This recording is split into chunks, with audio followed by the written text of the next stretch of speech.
Hi everybody, Nike is failing. Nike is no longer dominating the running market. The 60-year-old company is stumbling. This is the first real time that you're seeing Nike really struggle with competition. Do you have Nikes or you don't? 50% of people are wearing Hoka now. This is a story of misfires being masked by a pandemic sales boom. For the fiscal fourth quarter, it looks like a miss pretty much across the board. Really worried that the company just doesn't have the next leg of growth. In the past 1 year, while Adidas stock price has appreciated by 19%, Nike stock price has gone down by 21%. While in the first quarter of 2023, Adidas had an unsold inventory of $6 billion. In the same quarter, Nike had an unsold inventory of $8.9 billion, and it even touched $9.3 and $9.7 billion. So Nike sales are dropping, dead inventory is very, very high, and the stock price is going down, which is why this year Nike seems to be a stock market disaster in the United States of America. And all of this started because Nike made one big mistake. And this mistake is called direct-to-consumer strategy, or D2C. The direct-to-consumer retail space is making some pretty big market moves. Donahoe pointed to the results as proof his strategy was working and started cutting those ties with retailers. And Nike is just lagging behind. Nike's market value nosedived over the past few years. An era that was about to come to an end. Now this D2C approach is the reason why this case study is super important, because while America got hit by the D2C wave in 2010, now in India, everybody wants to start a D2C brand. So if you're a D2C investor or a founder, watch this episode very, very carefully, because you can get all the hard lessons that Nike learned by burning $1 billion, and that too in less than 20 minutes. So in this episode today, let's dig deep and try to understand what exactly is this D2C model, why did Nike switch to this D2C model, what are the most fundamental flaws in this model because of which Nike is now going back to the wholesale model, and most importantly, as investors and entrepreneurs, what are the lessons that we need to learn from Nike's $1 billion mistake. This is a story that dates back to 2011, when Nike realized that they were the godfather of the American shoe market. And it's quite understandable because Nike was a legend in the market. Jordans were flying off the shelves, their stock price had shot up by more than 300% in the past 10 years, and they recorded a revenue of $20 billion. People rushed to get the newest pair of Air Jordans. A crowd busted through this door in Indiana. And remember, as you're watching these pictures, this is all over shoes. How many pairs of Air Jordans do you have? I have about 9 pair of Air Jordans. So यहाँ पे दो चीजें आती हैं. एक जो अभी गणेश ने बोला, जो D2C इकोसिस्टम में अभी हो रहा है इंडिया में, वो मेरे ख्याल से पहले अमेरिका में हो चुका है. इंडिया में वैसे भी वही होता है जो अमेरिका में 4 या 5 साल पहले हो चुका होता है. And if things are going bad in the D2C ecosystem, this is something which I think we should really be looking forward to. Of Air Jordans. A crowd busted through this door in Indiana. And remember, as you're watching these pictures, this is all over shoes. How many pairs of Air Jordans do you have? I have about 9 pair of Air Jordans. Since I was a kid, I've been, working hard just to come up here early in the morning just to wait line to get these shoes. And by that time, Nike had such a strong brand image that every star player was wearing a Nike. Whether that was Roger Federer or Kobe Bryant, Tiger Woods or Cristiano Ronaldo, everybody was wearing a Nike. Once I went through the presentation with Nike, they really made a great effort of trying to help. Air नाम की एक movie है Amazon prime पे, अगर आप लोगों ने नहीं देखी है आपको डेफिनेटली देखनी चाहिए. It's about how Nike signed Michael Jordan, and Michael Jordan was an unknown star at that point of time, and he was a rookie who was going professional, and there were 2 or 3 different brands which were already pitching to him at that point of time, and he did not want Nike. And how they convinced Phil Knight to put in the money, and they just had very small money, and they put all the money in this one star, and that is how Jordan, the brand Air Jordan, was born. And the whole sneaker culture, of course, is a phenomenon, right? अगर आप US में हो आपको तो definitely पता ही होगा. I am not a sneaker fan, तो मुझे कोई idea नहीं है इस overall culture के बारे में. Not even an acquired taste, very frankly. But definitely from an economic perspective, from a brand perspective, what Nike has been able to achieve with Air Jordan is extraordinary. And just because of a change in the distribution model, the brand starts suffering. This is a very interesting thing. And my input on the shoes. When I first signed up with Nike lines and apparel that people love, it's just been amazing for me to be a part of. And at 35 years old, he's still lighting up the Serie A for Juventus, coming in this season as runner-up for the Golden Boot with 31 total goals. So since Nike had an incredible brand pull, Nike decided to make a tectonic shift. And this tectonic shift was to go from a wholesale model to a direct-to-consumer model. And this is what shifted the entire sports market of America. For those who don't know, wholesale model is a model whereby Nike sells its shoes to a wholesaler like Foot Locker or Macy's, who then use their distribution to sell these shoes at their own price in their own stores all across America. Or the wholesalers might sell it to other retailers who further go on to sell it to their customers. Whereas in a direct-to-consumer model, Nike can directly sell all of its products directly to the customer, either through its own website or through its own retail store. So in this model, the wholesaler is completely eliminated. Now the question is, if Nike was able to sell its shoes to wholesalers without the worry of website traffic or store maintenance, why did they suddenly shift to the direct-to-consumer model? Well, that is because, ladies and gentlemen, a direct-to-consumer approach gives you 4 major superpowers. The first superpower is a superpower of profit margins. In simple words, if Nike makes a shoe for $80 and sells it to Macy's at $100, Macy's would then sell the same shoe at $120. So even though the product cost is $120, the profit of Nike is only $20. But theoretically, if Nike sold this product directly to the customer, they could sell the same shoe at $110 and still make a profit of $30. So do you see, even with decrease in cost, Nike can still generate more profits. The second superpower is brand control and pricing. So during a holiday season, a retailer like Macy's might heavily discount Nike shoes just to attract customers. And this creates a perception that Nike is a low-value brand. But with Nike's own stores or website, Nike could maintain a consistent pricing, which can maintain the premiumness of the brand. The third superpower is customer relationship and data. So if a customer buys a Nike shoe from Foot Locker, Nike might receive basic sales data like which product was sold and which state did the sale happen in. But in a D2C scenario, if the same customer buys from Nike.com, Nike can collect all the micro details like customer preference, age, gender, location, interest, and even profession and testimonial. So this allows Nike to run the most accurate ads, which are personalized to every single person who buys from Nike. And more importantly, when it is able to collect direct feedback from the customer, it is also able to improve its product line. And lastly, while a wholesaler might have a salesman who doesn't know about the product or a shelf that could be completely disorganized, if Nike owns a store, it can control everything from quality of sales staff to the lighting to even the music in that store. And this results in a better customer experience. So do you realize this way, the D2C strategy could literally offer everything that a brand wants. Better price, better margins, better experience, better customer data, and most importantly, better control over both the product and the brand. This is the reason why, ladies and gentlemen, in a revolutionary approach, Nike announced something called Consumer Direct Offense Strategy. Under this strategy, Nike cut off 1/3 of their wholesale partners, including Macy's, Urban Outfitters, and even Zappos. And eventually, they reduced their supply to the remaining stores. On top of that, it also ended its high-profile partnership with Amazon. Yes, Nike ended their relationship with Amazon. And here's where the D2C strategy of Nike started. The real story is direct-to-consumer, DTC, a business model that had exploded in the 2010s. It is the golden model of the new age. They want to sell direct-to-consumer and not do the retail stores as much. But they're doing something that really no behemoth has ever done before. Instead of selling through wholesalers, they established a 3-pillar framework. The first pillar was digital product portfolio. And this portfolio had 4 apps. Nike Training Club for gym and yoga enthusiasts, Nike Run Club for runners, Sneakers for sneaker enthusiasts, and they had the main Nike app which sold all their products. This layer collects all the data from the customer, from location to preference to purchase data to search data to age and even gender. Now, using this data layer, Nike understood the hotspots of their customer base all across America. So now, they knew where to set up their stores and what kind of products they need to keep in those stores in order to maximize sales. And here's where they built their second pillar, which was their retail store portfolio. And this portfolio, again, had 4 types of stores. Firstly, they had the Nike Rise store, which are focused on customized shopping experience with localized products and events. Then they have Nike House of Innovation stores, which are specially made to launch cutting-edge Nike products.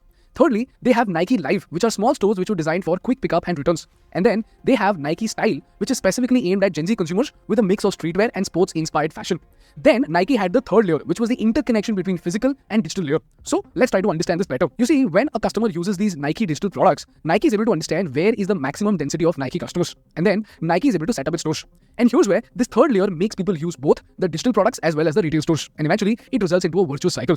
For example, in the app, when the customer feeds all the data, the retail stores use customer data of that location to decide which products will be kept in which store. And then, I understand the push for D2C, but why are they cutting out wholesalers before actually testing out things? मतलब 1/3 distribution आपने काट दिया अपने wholesalers के साथ, including Amazon. या तो इनके पास डेटा होगा कि यहाँ से उतना CS नहीं आ रहा है, या फिर उन्होंने बहुत छोटा डिस्ट्रिक्ट किया होगा, जिससे इनको लगा कि इसको अगर मैं एक्स्ट्रापोलेट करूँ तो मेरे मार्जिन शायद बढ़ेगी. From a profit perspective or from an experience perspective, it's utopia. I wouldn't call it utopian, it's probably idealistic. But अगर आपकी गाड़ी चल रही है, आप उस गाड़ी को क्यों रोकना चाहोगे? I don't know. I mean, again, it's a gutsy move कि आपने Amazon के साथ रिलेशनशिप तोड़ दी. पर एक स्केल तक जाने से पहले ये डिसीजन लेना सही होता क्या? What do you guys think? Please let me know down in the comments below. The customer data is fed into the app.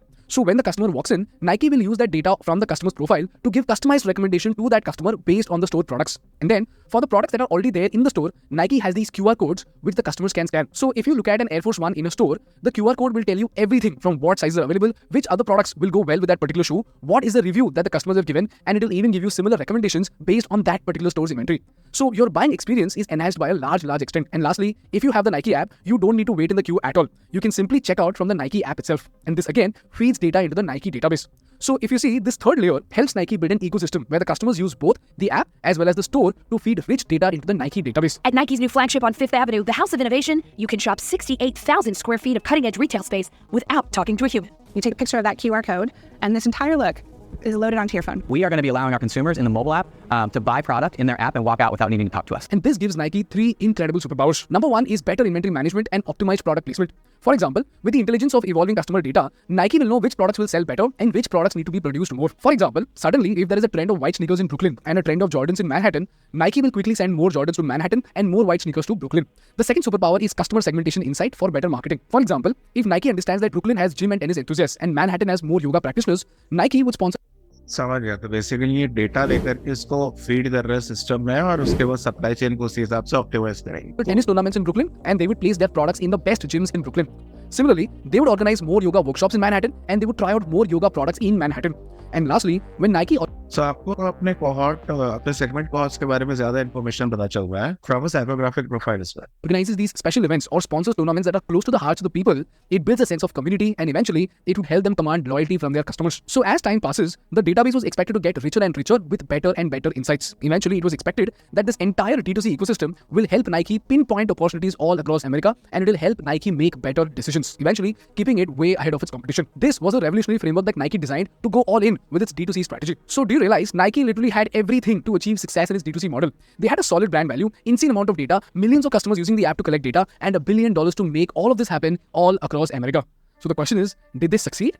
Well, initially, yes, their D2C sales rose from 16% of the total revenue in 2011 to 35% in 2020. In fact, even during COVID, Nike sales started rising drastically. Now, just to give you an idea about how big a deal this was, while Adidas's entire revenue in 2022 was $24 billion, just with the D2C channel, in the same year, Nike generated $18.7 billion. Probably this is the reason why they did this. इनको इस data के ऊपर बहुत ज़्यादा भरोसा था। आगे क्या हुआ? ये इंटरेस्टिंग होगा समझने में। Plus, this is how insanely well the D2C channel was doing for Nike. So everything was great, right? Well, you know what, guys? Something changed after COVID, and this is what led to disastrous consequences for Nike. Now, whether this is short-term or long-term, we don't know. But as of now, Nike is facing a hard time. So the question over here is, what exactly went wrong? Well, if you look at this graph, Nike's sales growth from apps and websites started dropping drastically. Now, even while D2C scales are rising, overall, they are left with billions of dollars in inventory, the revenue is dipping, and lastly, after all this leap, Nike is now making a U-turn to go back to the wholesale model. As the world reopened, turned out people still quite liked buying shoes in stores, but Nike just wasn't in as many of them now. It was kind of like done, and the hype was done. So now the question over here is, when the D2C strategy was so well plotted out, when it was so well designed, when Nike had all the money in the world, all the data in the world, what exactly went wrong? People don't change. People's habits don't change. वो जाकर के खरीदते हैं दुकानों में सामान. लोगों को पसंद है जाकर के सामान उठा करके देखना. That is the thing. ये basic human nature है. ये सेम गलती है जो एडटेक वाले करने की कोशिश कर रहे थे कि बच्चों को आप ऑनलाइन पढ़ाइए. ऑनलाइन नहीं पढ़ाइए. अरे आपका धर्म ऑनलाइन है, इसका मतलब ये थोड़ी ना कि मैं बच्चों को ऑफलाइन पढ़ाना मतलब. Let's see. By the way, this is again my hypothesis. Let's see. It's wrong. Well, here's where, ladies and gentlemen, the dark side of the direct-to-consumer channel comes in. And here's where you need to pay very, very close attention, because these are the same problems that D2C brands are facing in India. So if Nike faced this problem, so will you. So listen to this carefully. The first factor was the impact of recession. In simple words, whenever there is a recession, a consumer would want to compare multiple shoe options and choose the most economical option rather than just blindly preferring a Nike over others. For example, during a recession, a consumer would look for discounted shoes at Foot Locker rather than paying the full price at Nike.com. And this is exactly what happened in the case of Nike, whereby Nike's D2C sales in the last quarter of FY24 fell by 8% to $5.1 billion, whereas the wholesale... So comparison नहीं कर पा रहे. छू करके बताइए 200 का 300 का कौन सा नहीं. So that is something which was... The sales of brands like Foot Locker and DSW, they remained super stable, which means people were buying shoes. It's just that they were buying from wholesalers and not directly from Nike itself. The second challenge was the challenge of inventory and supply chain shocks. For example, in case of a wholesale model, Nike simply has to sell its products to the wholesaler, and the wholesalers would take care of everything from inventory to shipment to stock clearance to even reverse shipping. So once Nike sells the products to the wholesalers, Nike doesn't have to worry. But in case of the direct-to-consumer channel, Nike has to take care of everything from inventory to shipment to clearance to even the reverse supply chain. At the same time, when you deal with wholesalers, wholesalers share the burden of inventory management. So they place bulk orders in advance, which helps Nike forecast the demand and reduce the risk of overstock. Similarly, if Nike overproduces a particular shoe, then they can rely on wholesale partners to help them move those products through their extensive distribution networks and promotional efforts. So if you look at what happened after Nike went D2C, you will see that they started to pile up more and more inventory. In fact, in 2022, they had $8.42 billion of inventory, which further went up to touch $9.7 and $9.3 billion in a quarter. And this meant, in a quarter, Nike had to bear the cost of storing billions of dollars worth of stock, which directly impacted their profitability. The third factor that backfired was the operational cost. For example, Nike invested very heavily into building a flagship store in a prime location, which incurred high rent and high operational expenses. And while this did enhance the brand image of Nike, it also added to the fixed cost of Nike. So when the market was bullish and everybody had money, Nike was having a great time. But as soon as recession hit and sales started to go down, these stores became a cash-burning machine. But when it comes to the wholesale model, Nike did not have to worry about store rent or maintenance. In fact, they did not even have to worry about logistics. For I think ये D2C model का एक step आगे वाला model है. As in India, the way we look at D2C is a little bit different because हम अभी भी online channels को ही mean समझ रहे हैं. यहाँ पे is the whole experience where the stores which are there are also Nike owned and Nike experienced. और वो इनका pocket के लिए एक burning hole बन गया. एक केपेक्स हो गया ना वो, आप स्टोर्स ओन कर रहे हो तो उसका पूरा का पूरा हेडेक तो आपके साथ आएगा। आपने पूरी की पूरी इन्वेंटरी की ही हेडेक ले ली, जो कि पहले होलसेलर्स आपको संभालते थे, which was the whole logistics supply chain for a bit. I am sure Nike must have thought about this, but इनको थोड़ा सा और टाइटली, बिकॉज अगर ये लॉन्ग टर्म देख रहे हैं तब तो पूरा का पूरा उनको फाउंडेशनली अप्रोच करना चाहिए था the whole logistics bit, but I am sure they must have tried. What do you guys think? Please let us know in the comments below. For example, instead of opening a new Nike store in a smaller city, Nike could partner with a local sports retailer who already had an established customer base and operational capabilities. So for Nike, it was no headache of a store, no rent, no staff, and no need to set up logistics. So all they had to do was build a great product, sell it to the wholesaler, and let them decide where and how they want to move the stock. So in exchange for the profit margins that Nike paid to the wholesaler, they got risk mitigation and less headache of logistics in return. And lastly, in a D2C model, there is a reach problem. In simple words, if Nike has to set up and maintain a store, for that store to be viable, Nike might have to sell at least 500 shoes a month. So Nike can set up its retail store only in those areas where they can sell 500 shoes a month. But when it comes to a retailer, Nike could just sell 100 shoes to that retailer and reach those areas where there are lesser Nike customers. And since the retailer is selling products from multiple other brands, for him, 100 Nike shoes sold a month is good enough to make a profit. So long story short, while Nike has a genius strategy to go D2C, the lesson that Nike learned is that while D2C channel gives higher margins, better data and better customer experience, it comes at a very heavy cost of inventory load, lesser reach, less tolerance to recession and less risk mitigation. This is the reason why Nike is now trying to get back to its retailers and wholesalers. But now there is one big problem. So Nike tried to bolster and build their own shops, but it looks like they do need partners, and they brought back Tom Petty, and with one goal: rebuild relationships with retailers. A brand that is struggling, trying to rebuild retail partners. ऐसे cases में क्या करना पड़ता है? यहाँ पे आपने relationship saver कर लिए, अब आप दोबारा उनके पास जाते हो बात करने के लिए, must be very awkward, right? यहाँ पे मेरे ख्याल से वो फेस चेंज कर देता है। I mean that's how managements operate. कि यार इस बंदे को फायर करो, दूसरा बंदा आया, so he can reinitiate the relationship से क्या मैं तो अभी नया आया हूँ, पिछले वाले ने जो किया वो किया, रहना दो, let's talk and let's see. तो यहाँ पे Tom Petty has been brought back to do that. The moment Nike went off the shelves of wholesalers, two other brands took off in the American market, and they took off as a result of this lacuna that Nike had created. These two brands are On and Hoka. So now Nike is struggling to get back those slots that the wholesalers had given away to On and Hoka. This is the story of Nike's D2C channel. Now, does this mean that Nike has completely failed with its D2C approach? Not at all. Nike is a very big brand, and like I said before, they have $1 billion, they have a strong brand value, and they have a very strong digital ecosystem using which they are collecting a ton of data. So even now, they could very easily turn this around and turn their D2C channel into a successful channel. It's just that as of now, they are struggling, and from their struggles, we could understand the most important challenges that Nike may not face 5 years later, but entrepreneurs like you and me will face when we build our D2C brand. And this is what brings us to the last part of the episode, and that are the lessons that we need to learn from this billion-dollar mistake of Nike. Lesson number 1, D2C is not as ideal as everybody thought, and middlemen are not always bad. While most people look at payment to wholesalers as a loss of profit, it is actually a payment to be made in exchange for risk mitigation and reach. So the wholesalers are not charging you money just because they can. They're actually adding value to the supply chain, and they're not going away anytime soon. Lesson number 2, loyalty for a brand is often overrated. And while most brands like to believe that their customers are extremely loyal, more often than not, customers are not so loyal, whether that's Nike, Apple or Starbucks. And here's where Apple understood this very, very clearly, and they have done an extraordinary job with their Apple ecosystem. And today, Apple has built such a strong ecosystem that with each passing product, the exit from their ecosystem gets more and more difficult. So when Nike tried to build loyalty with perception, Apple has built loyalty by design. So it's literal pain that you will feel to exit the ecosystem. At the same time, you will get rewarded if you keep adding products to the ecosystem. So do you realize Apple did it with design and Nike tried to do it with perception? And lastly, if you're a D2C founder or an investor in D2C, we are releasing 2 amazing podcast episodes with the legendary founders of Viva Sauce and Bolt. And both these entrepreneurs have built a 1,000 crore company by cracking distribution and product. So do subscribe to this channel if you haven't already. And if you're watching this episode in October, check out these episodes in our podcast playlist, the link of which I will attach in the description.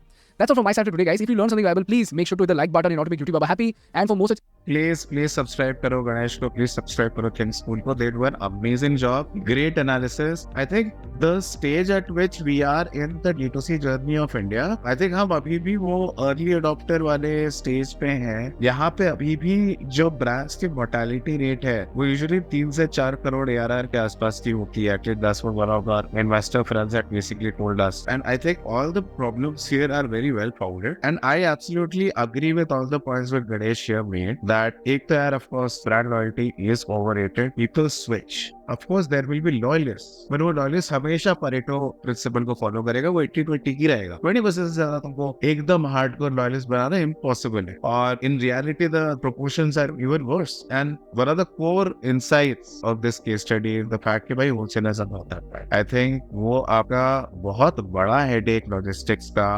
distribution का, amplification का solve कर देते हैं. आपका काम फिर बस product बनाना होता है. आप जो उनको margin देते हो, वो आप उसको सर्विस फी की तरह ट्रीट करो. And I think as a brand matures, they understand this. I think Nike was just trying to stay a bit ahead of the curve. ये एक छोटा सा minor hiccup है for them because things are bad, but this is not Nike's first rodeo, so I'm sure they'll be able to bounce back. What do you guys think about Nike and their stocks and in general क्या आप D2C के founder हैं? आपकी क्या कहानी है? Please comment section में हमें जरूर बताइएगा और बिजनेस और स्टार्टअप की दुनिया के और कहानियों के लिए प्लीज सब्सक्राइब करें. We'll see you guys in the next video.